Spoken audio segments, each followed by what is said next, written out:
American Football Stories is brought to you by Coach Paint. Coach Paint is a great tool that allows us to add graphics to player highlight clips similar to the graphics you see on TV.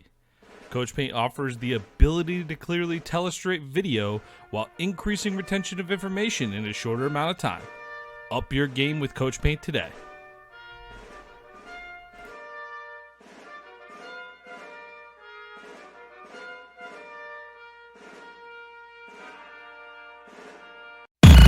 What time is it? Game time! It's gonna be special. They gonna talk about this forever. Welcome to American Football Stories. Puts his head down, crashes and spins, and dives. Touchdown! Bringing together the many perspectives that make up college football in the NFL. Football is one of the greatest sports ever invented. From players and coaches. Believe, baby, believe, baby. Hey, we playing to win right here, fellas. To the front office and scouts. The public is finally beginning to catch up, but they don't even know half the truth. Us against the world, let's get it. Your hosts, Robert Parker and Nick Knudsen, bring you American Football Stories.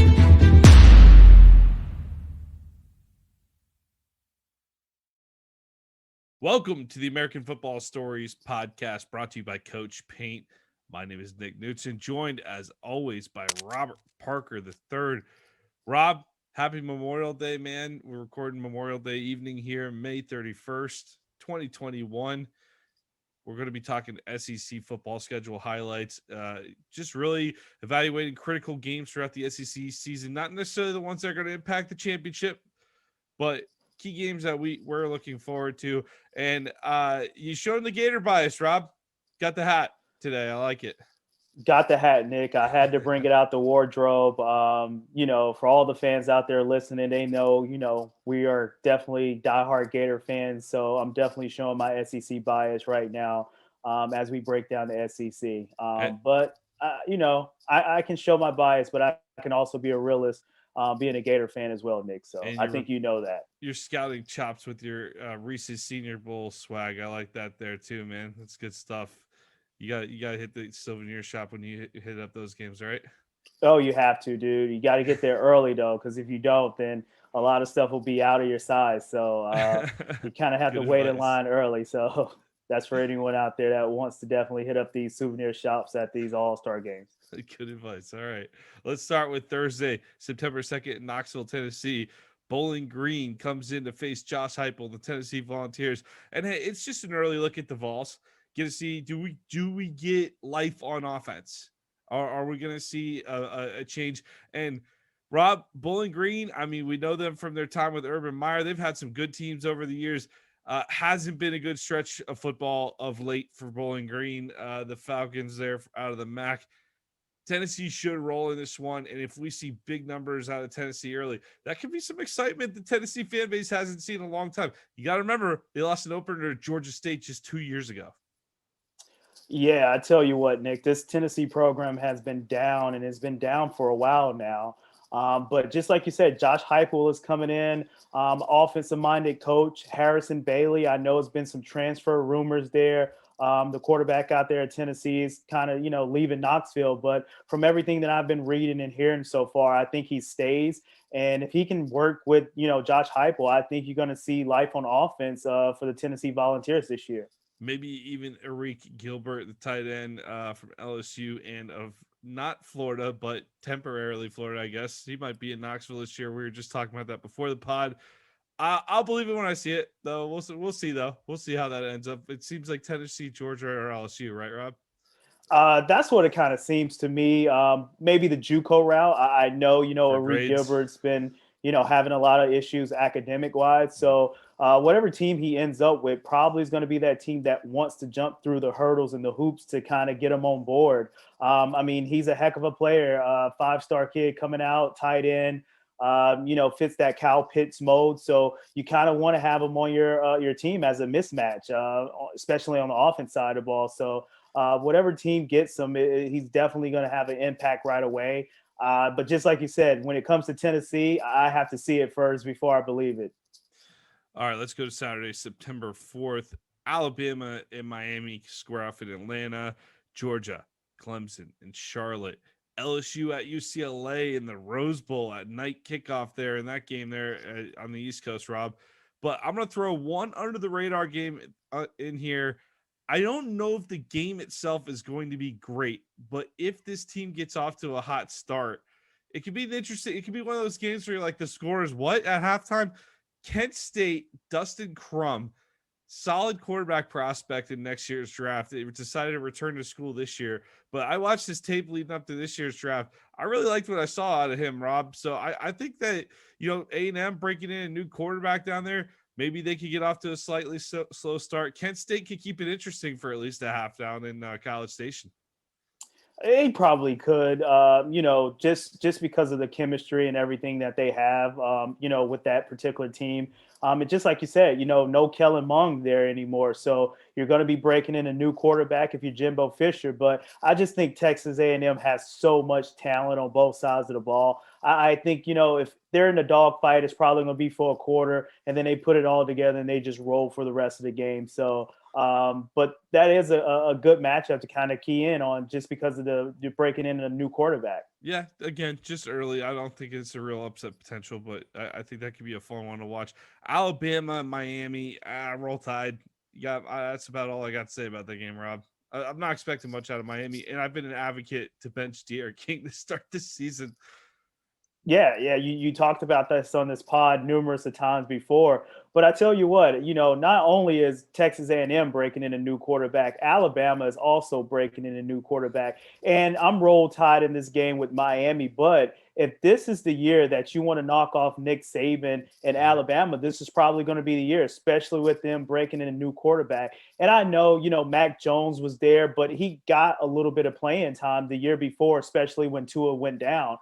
Bryce Young stepping in, he really didn't get to, touch the field, for the most part of the game, especially for meaningful snaps. But once again, Alabama's a machine. So, they're going to be leaning on Brian Robinson to running back, and they're going to be leaning on all those weapons that they have on the outside. So, but once again, Nick, if this is the year you want to knock off Alabama, should be the year because they're breaking in a new quarterback.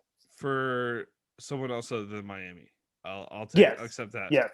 Not for Miami. Not Miami. Roll Tide all the way. I don't think they're going to do that. All right. Yep. Hey, Rob, before we get to the game of the weekend here, UCLA hosting LSU, much more interesting game on paper than it would have been a couple years ago. UCLA had a quietly okay season during the pandemic. They still lost a few games, but definite improvement in Chip Kelly's program there out in Pasadena. It's just a weird trip for LSU, and they're coming off of a weak season. They obviously ended on a high note with a win over Florida. Max Johnson came in.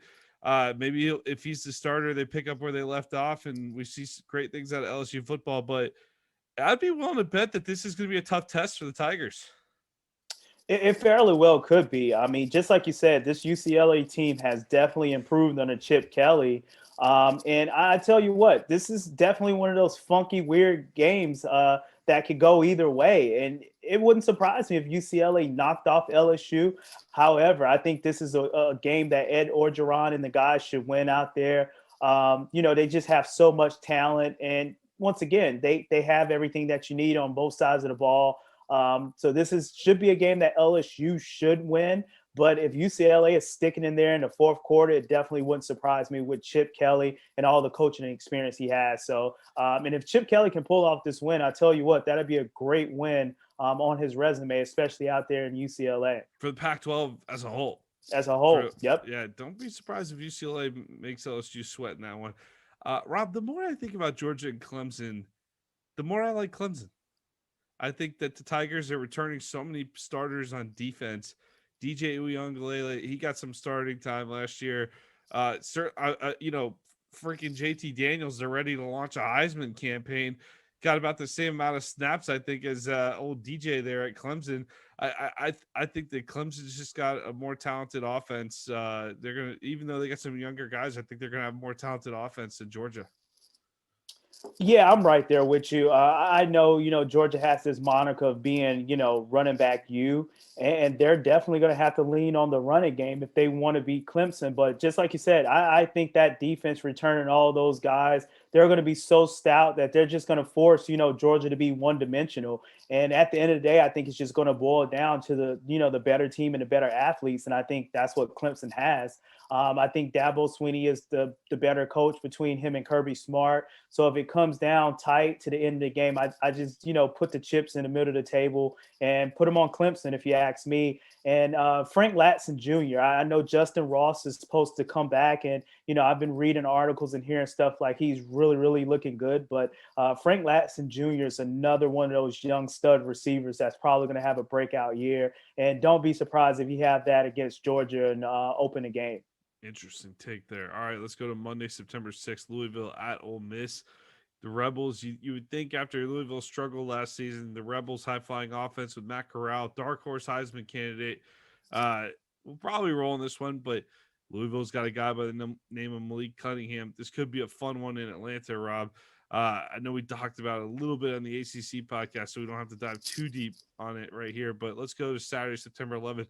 Florida goes to USF in Raymond James Stadium. They announced that kickoff for noon. That's going to be a hot one down there. But, hey, the Gators get a shot to show off Emory Jones to the country in that game, despite it going up head-to-head against Ohio State and Oregon. Pitt at Tennessee in that noon time slot as well.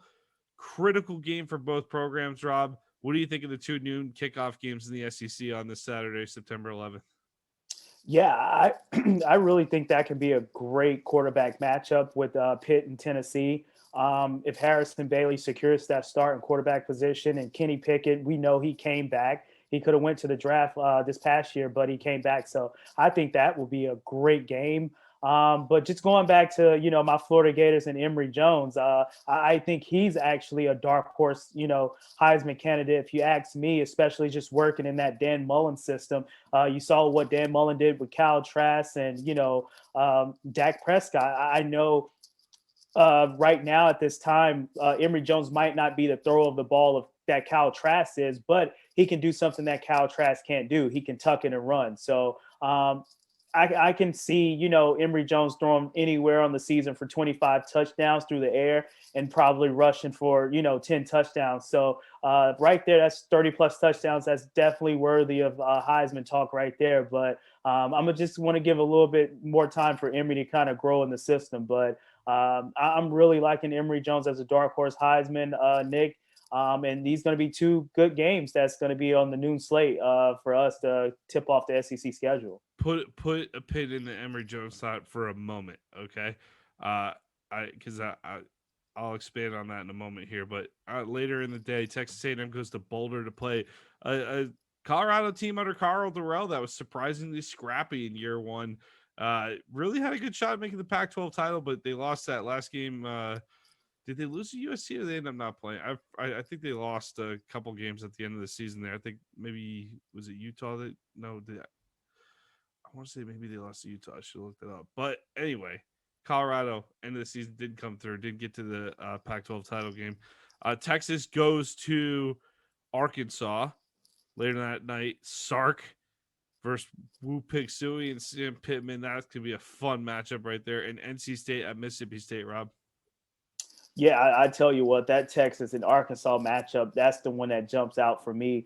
We know what Sam Pittman did, this past year on the defense side of the ball. And we know what Sark did, calling plays for Alabama on the offense side of the ball. So just having that, head-to-head matchup and that, X's and O's matchup earlier in the year, I think that's definitely one game I'm going to just hone in on to, on that week.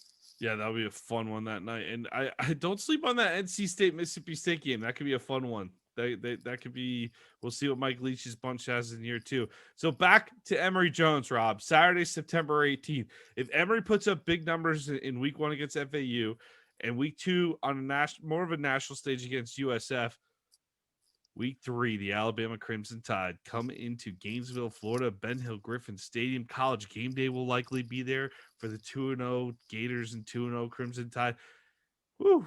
That could be Emory Jones. If Emory Jones takes care of business in this one after having 2 big weeks, he might very well be the front runner for the Heisman.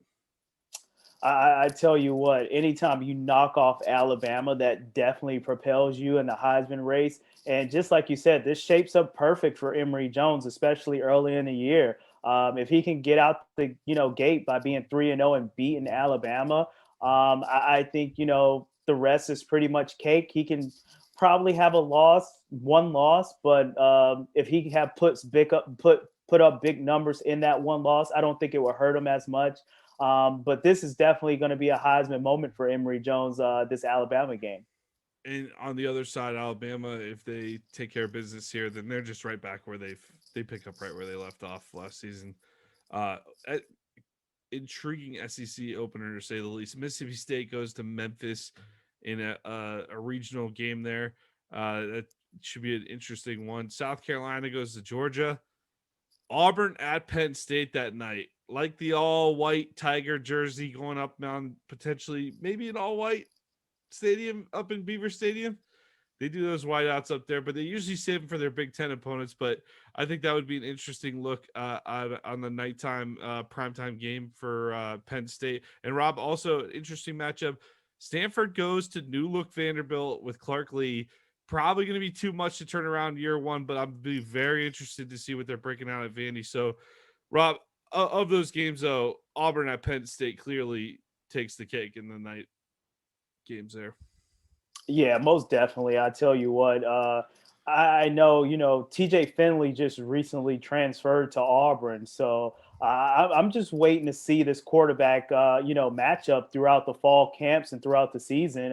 Will we see TJ Finley on the field, or is it going to be a Bo Nix special if he tends to develop and grow? So I think I'm definitely going to be keying in on this Auburn and Penn State game, because if Bo Nix, starts off and he has one of those Bo Nix bad games, we can honestly see maybe, a move at the quarterback position with TJ Finley transferring in. Hey, Auburn and Penn State are about in the same boat. They got experienced quarterbacks coming back that the whole fan base is probably not necessarily thrilled with. So Sean Clifford up there in Happy Valley. Texas A&M at Arkansas on Saturday, September 25th. Usually that game's in Jerry World down in Dallas. I want to say it's still there in Arlington, but who knows with all the COVID stuff. Tennessee goes to Florida that same week, Rob. Older rivalry, not as intriguing last few years. LSU at Mississippi State. Missouri goes to Boston College, and Kentucky goes to South Carolina. Rob, Mizzou in year two of Eli Drinkwitz going up against Jeff Hafley's Eagles for Boston College. That game really jumps out at me in this slot. Obviously, Texas A&M and Arkansas as well. Yeah, I really like that matchup, that Boston College Missouri matchup. And kind of when you have these out of conference matchups, it really, defines your season for you moving forward, because, you're playing against a different conference opponent. So it kind of helps you, develop and grow as a team. So I like Boston College as a team. But once again, I like Missouri. The program that they've been building. So this could probably go down to the wire and probably be one of the best matchups of that weekend. Yep, and Kentucky going to South Carolina. Shane Beamer, can you do what Muschamp did and put some distance between? Because with South Carolina, it's unrealistic to expect to be catching Clemson, obviously in state, but Georgia and Florida in reality. If you want to stay above the Tennessee, Kentucky, Missouri threshold, if you're South Carolina, that's the goal, so that you can sneak in that 1 year, beat Florida or Georgia, and then win the East with one loss. I think that's kind of the game plan if you're South Carolina. Muschamp could get over that Kentucky hurdle, and obviously Mark Stoops has made Kentucky. I mean, really, Kentucky fans expect to beat Carolina as much as Carolina expects to beat Kentucky these days. Yeah, I mean, I tell you what, definitely Kentucky is not just turning into a basketball school. I mean, if you just look at the last couple years, you can actually make an argument that the Kentucky football team actually did better than the Kentucky basketball team. So, and we know we have a transfer from the quarterback position that came in Joey Gatewood last year. So maybe we get a heavy dose of Joey Gatewood and see what he can do this year at the quarterback position. But this Kentucky team is definitely trending in the right direction. They've been putting guys in the NFL draft the last couple of years, so they've been competitive, and I think they're going to continue to be competitive. And just like you said, South Carolina needs to. This is a must win for South Carolina. If you're South Carolina, this is a must win. You can't let Kentucky beat you, because then you fall not only below that Georgia-Florida threshold, but you fall below the Kentucky threshold as well. Kentucky's not only having players drafted, they're having linemen drafted. That's a different deal for Kentucky football. I mean, they'll usually have one off here or there, but it's like every year they're just cranking them out, and especially along the offensive line. They got some more defensive guys in there as well. Yeah, I mean, Josh Young or Josh Allen down in Jacksonville, It's been a beast. I mean, they a lot of good players coming out of Kentucky these days. Ole Miss goes to Alabama Saturday, October 2nd. The Lane Train gets together with Nick Saban. Florida at Kentucky, Auburn at LSU, Mississippi State at Texas A&M. I'm projecting Mississippi State a little bit as a wild. They're just a wild card for me. They could be terrible, but I mean, I think they could pop up and bite teams. And so anytime they take the field with that Leach offense, Rob, I think they're capable of pulling an upset. But the real highlight here, we obviously saw Florida struggle with Kentucky almost every time they play. You know, the Kyle Trask led them back in a miraculous win a couple years ago up in Lexington. Auburn LSU is always a real solid game, but we don't know where those teams are going to be this year. But we do know Ole Miss and Lane Kiffin's only reason he took the Ole Miss job, he'll say otherwise, was to beat Nick Saban at some point. And I think that with Matt Corral, if Alabama goes into Gainesville and loses, this would be a really must win for the Tide. But if they're still roll Tide number one, Matt Corral and company coming in, that's going to be a tough chore. Yeah, you're right about that, Nick. And I tell you what, we all know to beat Alabama, you have to have great quarterback play. And I think Matt Corral can actually, have enough in the tank to beat, Alabama, through the air and tucking and running and everything. I think he is a dark horse Heisman candidate as well. And this would be a Heisman candidate moment for Matt Corral if he was to knock off Alabama. But, I would just like to rest on, what I said earlier in the pod. If you want to beat Alabama, this is going to be the year to beat Alabama, especially breaking in a new quarterback. I mean, we've seen how that gone with, Nick Saban breaking in a new quarterback. But once again, you don't have Sark there anymore. You're having a turnover on that, offensive coaching staff. So a lot of stuff. Devontae Smith is not walking through that door anymore either. So a lot of those players have left and moved on. Najee Harris, Devontae Smith, the Heisman Trophy winner, Mac Jones. That the three-headed monster is not there anymore. And I know they just rebuild and reload, but this might be one of those years that you can catch Alabama sleeping. And I think we just don't know all their names yet of who the next generation of Bama is going to be here. But you got to think they're going to miss eventually, right? On one of these classes. They have to. Right? They have to. Yeah. Let's optimistically think that for now, and then have our hopes crushed when football season starts. Saturday, October 9th, Georgia at Auburn. Oldest rivalry in the South right there. That's always a good one. Hey, again, like JT Daniels, the hype is there, but that's tough road trip at all times for Georgia. Yeah, we talked about this on another, the ACC pod when we talked about the Georgia Clemson game. We're talking JT Daniels for the Heisman, but I tell you what, one of those weapons that he won't have this year is George Pickens. I just can't emphasize how much, that loss is going to impact that Georgia team. So, it's going to hurt in the running game, but it's also definitely going to hurt in the passing game. I think George Pickens is just one of those guys who's just NFL ready. He's a hothead at times and he can be a loose cannon, but I think, just on the field play, I think he's one of the, top tier receivers that will be coming out in this year's draft, but unfortunately he won't be on the field this year. So JT Daniels is definitely going to have to shoulder the load when it comes to the offensive, expectations of this Georgia offense. So, but this, just like you said, this is going to be a tough game, a hard-nosed game. But with Georgia just bringing that defense together, I think they come out with the win. But placing a lot of talent on that defense too. They are. But they once again they're rebuilding. They're just like the Alabama of the East. They're just don't rebuild, they reload, especially on the defense side of the ball. But it all falls down to Kirby Smart and that quarterback position and what they do there. LSU goes to Kentucky. You got it, must-win game for LSU if you're going to reclaim your position, the top of the conference. Arkansas at Ole Miss. We saw a good game between these two last year as the Hogs defense really shut down the Rebels. South Carolina goes to Tennessee. It's like I said, that's the standard for South Carolina. Stay ahead of Tennessee. You got them in the rearview mirror right now. And Rob, finally, Alabama at Texas A&M. Tell me why that's not going to disappoint as it usually does. I usually think the most disappointing game of the year.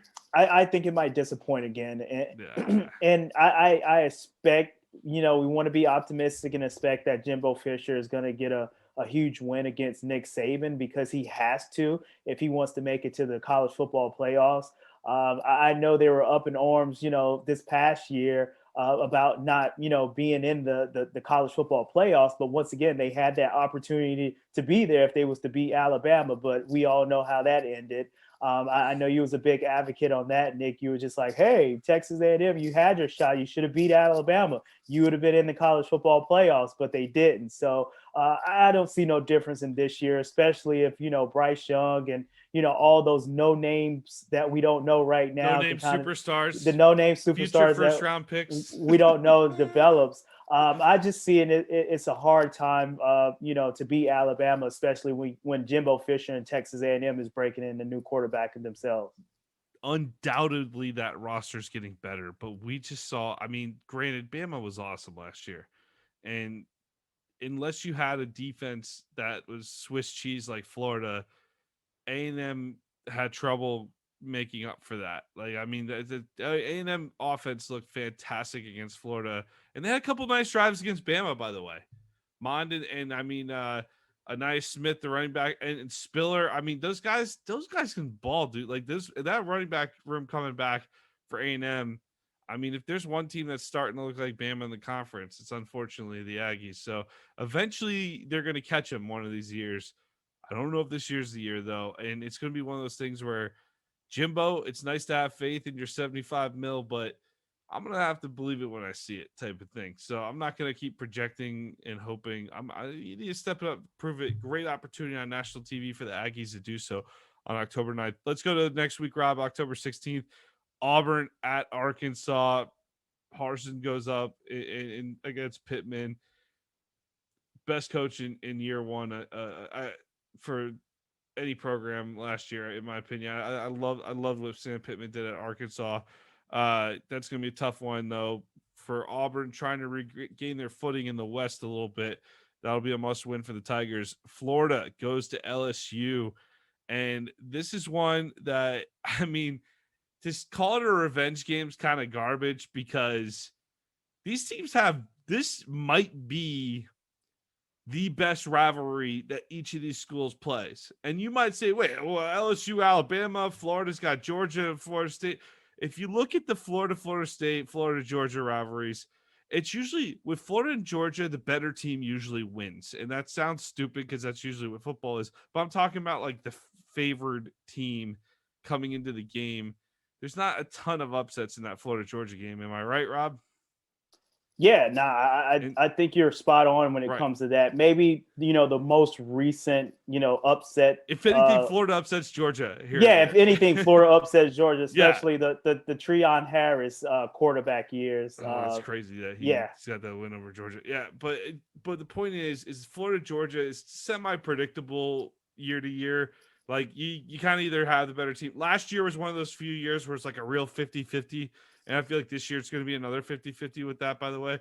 But I feel like most years you kind of have an idea of who's better but by the time that game kicks off. But with Florida and LSU, it's truly about Florida State, one school's up, one school's down.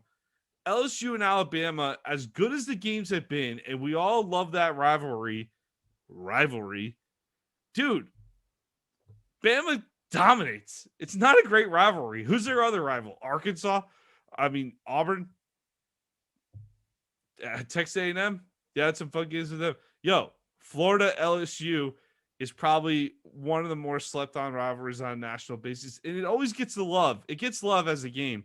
But I'm talking about, I don't think people think of those two schools as rivals if you live across the country. Yeah, I think you're right on that. It really is one of those games that, have, impact, throughout the year, whether it's on Excitement too. the Florida side or the LSU side. So, but just like you said, I don't want to call it a revenge game, but I do think, Florida comes out this year in the LSU game with a little bit more added, especially, knowing that they kind of shot themselves in the foot, last year. So I think they definitely going to try to come in and get the win. But it's going to be one of those fun games, year in and year out. It's always one of those games that can go either way. So this, just like you said, Nick, I really think this is a slept-on rivalry, not only in the SEC but on the national stage as well. That's it. They both go in. They pull it. There's upsets like last year. There's no way anyone thought LSU was going to pull that upset.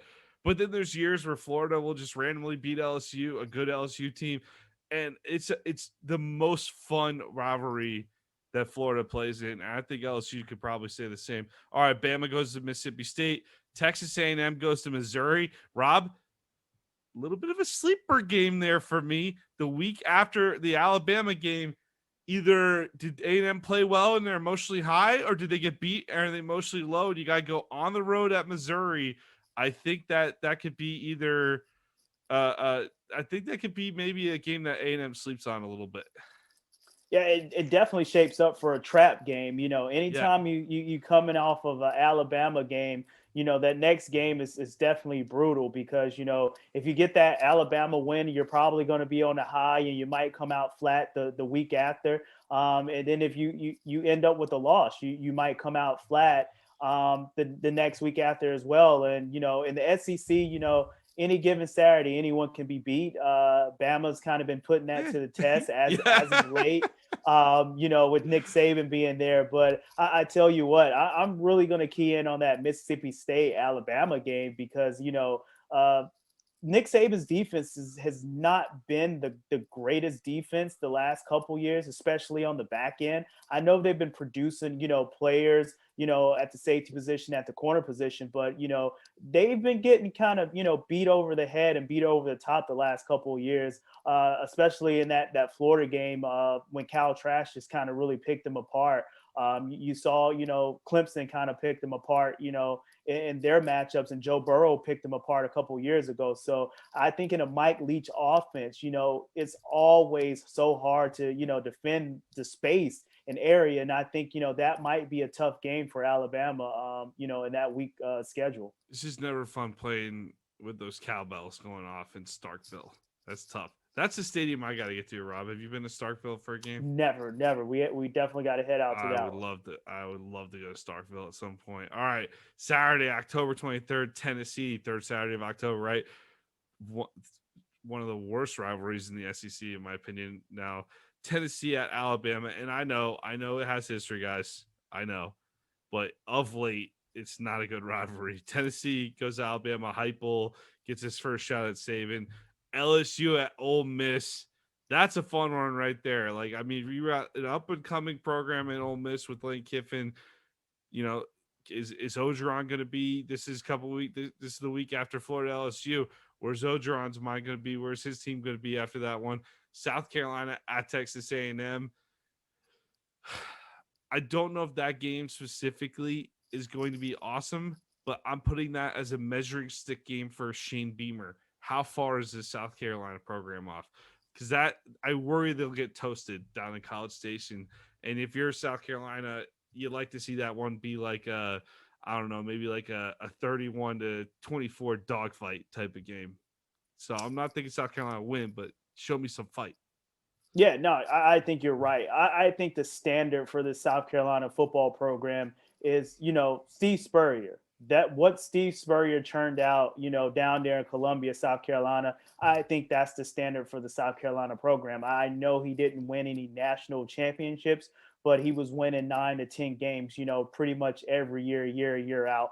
getting those big time recruits in Jadeveon and Clowney, having that good quarterback play and Connor Shaw and all those other guys that was coming in that program. So I think that's the standard for Shane Beamer down there in Columbia, South Carolina. But just like you said, I don't think they're going to be competitive in their first year under Shane Beamer. I think this is a game that Texas A&M should, win and win in good fashion, especially with all the talent that they're bringing back. But you just want to see South Carolina be a little bit competitive in these, marquee matchups with the Texas A&M, the Alabamas, the Georgias, the Tennessees, and the Floridas of the world. Well, maybe not put Tennessee in that category because they've been kind of, beating Tennessee here and there the last couple of years. But, and that tier one with the Georgias and the Floridas and the Alabamas and the LSUs. So if South Carolina can compete with those guys year in and year out, then I think, that program will be moving in the right direction.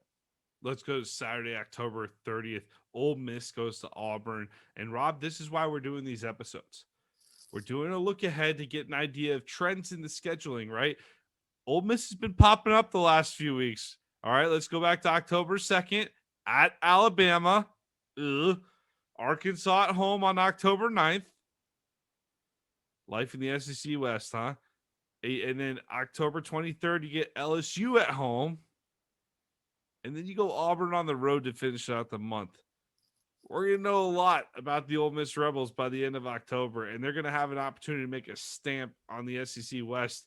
Where do you see Lane Kiffin's bunch fitting in year two? You got to think the defense will steadily improve, but do you think that offense is going to be as electric with the loss of Elijah Moore? I think it will. And the reason why is because you have a quarterback in Matt Corral that, can tuck it and run and be mobile, but I can also, take the big shots down the field and just be in a conscience when it comes to, just throwing the ball downfield and, throwing it in traffic and everything like that. So, and with Lane Kiffin, just kind of, directing that offense, I think you're going to see an improvement, under him moving forward as long as he's there. But just like you said, this schedule doesn't shape up pretty for the Ole Miss Rebels. But just like we talked earlier in the segment, we said Matt Corral could be a dark horse Heisman candidate, and he's going to have a lot of Heisman candidate moments if he can kind of get these wins. So he's going to be right there in the mix and thick of things if he can kind of pull off a lot of these upsets. So brutal schedule, but if Lane Kiffin and the Ole Miss Rebels can kind of get through it, they're shaping up to be not only big-time players in the SEC, but big-time players on the national stage as well. I'm going to take this stance that sophomore slump in Oxford for Lane. And I think this schedule is too much to overcome for them right now. I don't think they're a complete team. I think they're a fun team. I think there'll be a lot of fun. Labor Day night, can't wait to watch them. I will be watching a lot of Ole Miss football this year, but I don't know if they're ready across the board, man. And I think you got to play complete. I mean, we're talking about Texas A&M. How well have they recruited, man, over the last several years? And we're like, yeah, I don't know about those guys. Like, Ole Miss is not on that level with the roster. I know they have a fun group right now, and Corral is fantastic, but I don't see it with this schedule. All right, on October 30th as well, Georgia, Florida, one of the best games of. If you are a true diehard college football fan and you appreciate, you don't get caught up in that's not my school, I don't care type of thing. But if you're like Rob and I, and you just like to watch great college football games, there is nothing like Florida, Georgia. I mean, the closest thing you probably get is Texas, Oklahoma, I imagine. But that game just takes over Jacksonville the entire week. The whole concept of it's not a neutral site is the worst argument in sports because it is one of the only stadiums I've been in that is a legit 50-50 split. Super Bowls aren't like that. Been in the Super Bowl stadium when it was in Jacksonville. I've been to national championship games when Florida played out at Ohio State. Ohio State had a lot more fans at the game than Florida. I've been to bowl games where it's on one side or the other. Hey, listen, man, Georgia, Florida, you got JT Daniels going up against Emory Jones at the quarterback spot. Dan Mullen trying to get even against Kirby Smart. This is a massive game for the SEC East in Jacksonville, Rob, as usual. Yeah, this is the game that ultimately decides the SEC East, year in and year out for the most part. especially now with Florida moving in the right direction and with Dan Mullen at the helm of things. And I tell you what, the game that uh, Kyle Pitts had last year, before he ultimately got knocked out the Georgia game. He was having a monster game. 2 receptions, but he made them Yep. count. But he made him. He definitely made him count. Yeah. And just Kyle Trask just being cool, calm, and collected in the pocket and everything, and just kind of learning from his mistakes from the year before the Florida Georgia game. But just like you said, the atmosphere that surrounds this game is probably not matched by many out there. You mentioned Texas and Oklahoma, and that's probably another one that's similar to the Florida Georgia rivalry, because I tell you what, it's 2 states divided, and it is right there. And I tell you, they meet in Jacksonville, and it definitely feels like a home game for both teams because of the 50-50 split. So I'm right there with you. This is definitely one of the best atmospheres in college football, and hopefully they remain to keep it there in Jacksonville. I know it was talks of doing the whole home and home probably in the next 5 to 10 Georgia years. does that when they want to renegotiate. I just really think it has a home in Jacksonville, and it actually not only benefits both schools, but it also benefits the community in that city as well. I tend to find that the people who trash that game in Jacksonville are the ones who don't go very often. But if you went, and it's not like I haven't been in like 10 years, but I went during my college years, and then a couple years after college. Unbelievable game. The last one I went to was in 2012, where Jordan Reed fumbled into the end zone. Absolute heartbreaker for the Gators there. Saturday, November 6th, first weekend in November. Rob, we're getting into some November SEC football here. We start with LSU, Alabama. Always a solid game. First part of November. It seems like they're kind of getting that boot from that SEC primetime slot, though, aren't they? A&M and Bama are taking that over.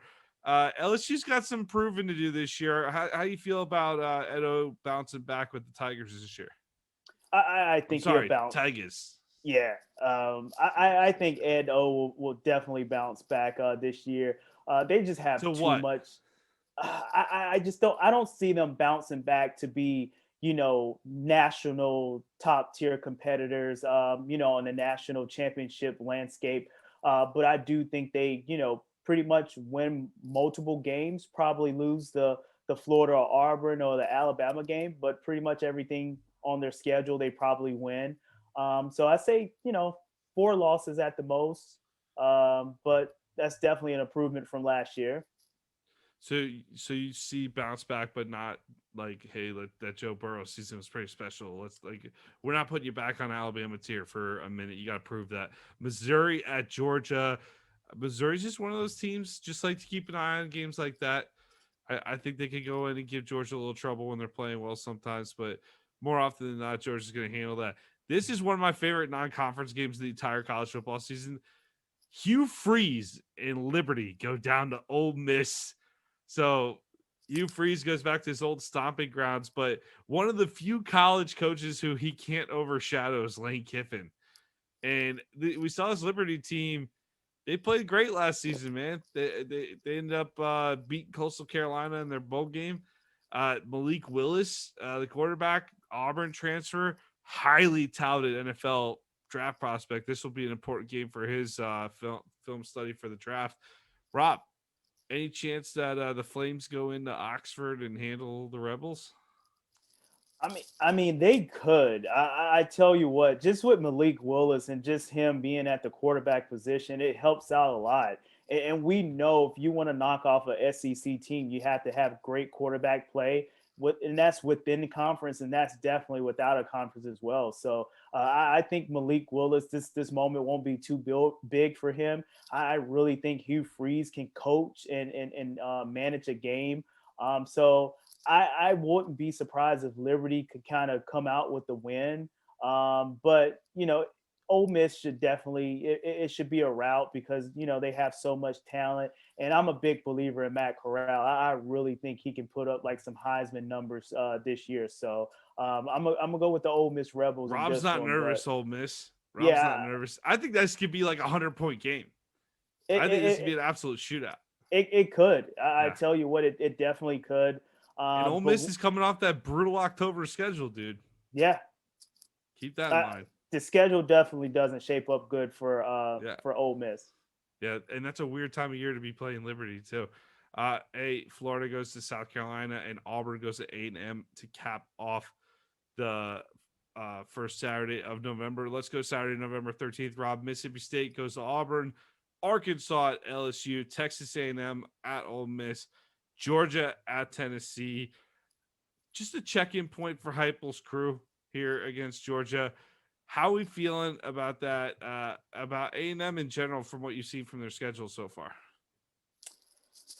I tell you what, it's always a brutal schedule for Texas A&M. But once again, this is what Jimbo Fisher signed up for. You know, he is the $75 million man. So, you know, they got the big stadiums, they getting all the booster money to kind of, you know, build up that university and build up that football program. And, you know, they're in a rich bedded town when it comes to, you know, high school recruits in that Texas stomping ground. So these are games that they should win. Texas A&M and Jimbo Fisher should be competitive year in and year out, and they should be, you know, in that tier with the Alabamas and the LSUs of the world, where they can probably win a national championship every 3 years, every 4 years, you know, but be competitive every year. I just haven't seen that out of Texas A&M. So, you know, these games do worry me, that Texas A&M have on their schedule, because they could go either way.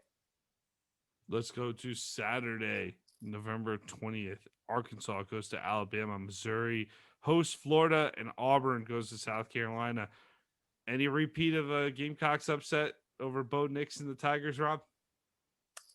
I mean, if Shane Beamer wants to, you know, end the season with a big win, that will be probably the big win right there. I just don't see them ending it with Clemson at the end of the year. But once again, we talking about Bo Nix. At this point in the season, Bo Nix might not be the starting quarterback for the Auburn Tigers. So that's something that we're just going to have to. That's just something that we're just going to have to watch and see play out. But once again, I think, you know, this is definitely a stepping stone for Shane Beamer and that South Carolina program. If they can pull out a win like this in his first year, this is definitely putting, you know, the South Carolina program moving in the right direction. The Egg Bowl travels to Starkville, Mississippi on Thanksgiving night. Back to regularly scheduled programming here. I love this matchup. Hey, if we're going to get to watch Thanksgiving football between Mike Leach and Lane Kiffin for the next several years, I'm all for it. Rob, Ole Miss got the win last year. Mississippi State played them tough, though. How are you feeling about the Bulldogs this year? I know there's a lot of unknowns. Leach takes a few years to get the program really built up. I know you got Corral. They're definitely going to be, I think, an overlooked team, the Mississippi State heading into this year. But do you think they could surprise at all and be like an 8-win team? Like we're like, we should have seen that coming. Like you seeing that with them at all? Or you just, I mean, for me, I just don't have enough information on this roster right now to go crazy with predictions at the moment. Yeah, I think 8 wins is a little bit, you know, too strong for them.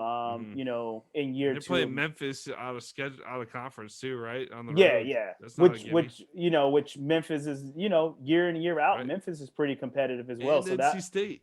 that won't be, you know, pushover games that they can kind of, you know, win and have something under their belt.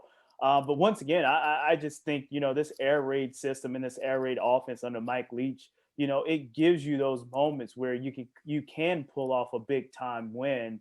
You know, if a team can't defend it, or, you know, the quarterback in Mississippi State and Mike Leach gets hot calling plays and stuff like that. So, but once again, they definitely have a tough schedule. I don't see 8 wins, but I wouldn't be surprised if they knock off someone like they did LSU this past year. Friday, November 26th, Black Friday there.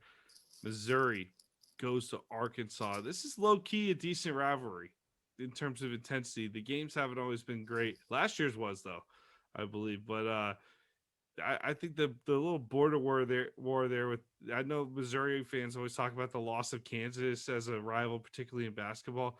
But man, that Arkansas football rivalry is a nice little pickup. And if both those schools kind of continue to improve, that's quietly one of the better rivalries in the SEC right now, Rob.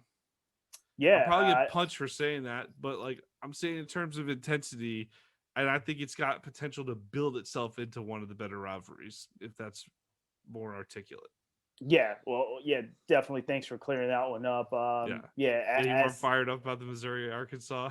No, not as much as you, Nick. But I tell you what, from a competitive standpoint, this game is just like you mentioned. Like it has been competitive the last couple of years, and just what we have Sam Pittman out in Arkansas. You see what he did with the program last year, and if he can kind of continue to build on that, and we know Missouri is kind of one of those teams year in and year out. They have some good seasons that they can kind of be consistent and put wins together, but other seasons they're kind of, they teeter off. But it is that one game where they just, click on all cylinders. And this could possibly be one of those games against, Arkansas where they all put it together. So, but once again, it's a fun matchup that we like to see year in and year out in the SEC. Let's go to Saturday, November 27th. You got the Iron Bowl, Alabama, Auburn. FSU at Florida. Hey man, we get these interstate rivalries back here, interstate rivalries. Florida State goes to the Swamp to play Florida. Georgia at Georgia Tech. Kentucky at Louisville. Texas A&M at LSU. Clemson at South Carolina, and Vandy at Tennessee. I mean, honestly, Rob, you love all these matchups, but they're kind of a year-to-year deal depending on which program's up and down. And it seems like right now, looking at it on paper here, Georgia Tech and Georgia is intriguing to me because I want to see what kind of progress the Jackets make in year 3 under Collins. Florida State can be sneaky okay with Mackenzie Milton at quarterback. Don't see them as a major threat to the Gators this year, though. And I really want to see how bad it's going to be with Clemson, South Carolina. Very curious about that. And can Vandy pull if Tennessee ends up being a disaster again? Can Vandy stick the needle in Tennessee just to end this season on a more painful note? Yeah, out of this group of teams, I think I'm definitely going to be keying into the Auburn and Alabama matchup. And once again, I'm going to say it like, at this juncture of the season, Bo Nix might not be the starting quarterback. So I think that's something that I'm going to just, watch, with how the season plays out for the Auburn Tiger football. We know they got a new coach. Gus Malzahn is out. The Gus Bus is, out there in Orlando and UCF. So I'm just excited to see, what this Auburn team looks like moving forward, without Gus Malzahn there, walking the sidelines. Well, Rob, that's the SEC look ahead at the key games of the SEC 2021 schedule.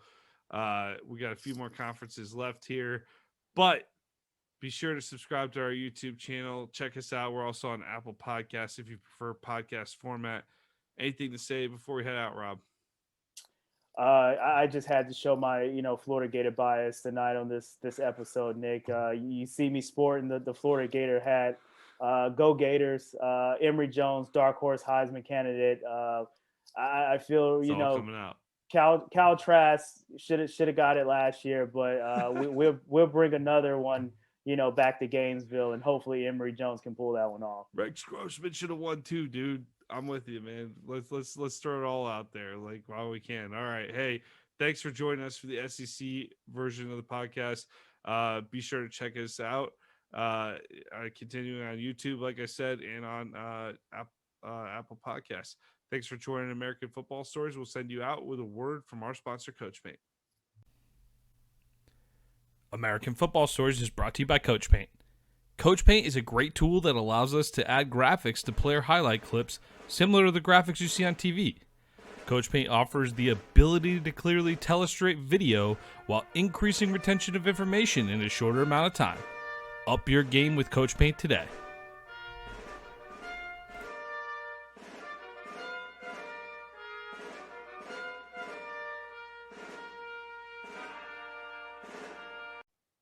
Thank you for listening to American Football Stories podcast.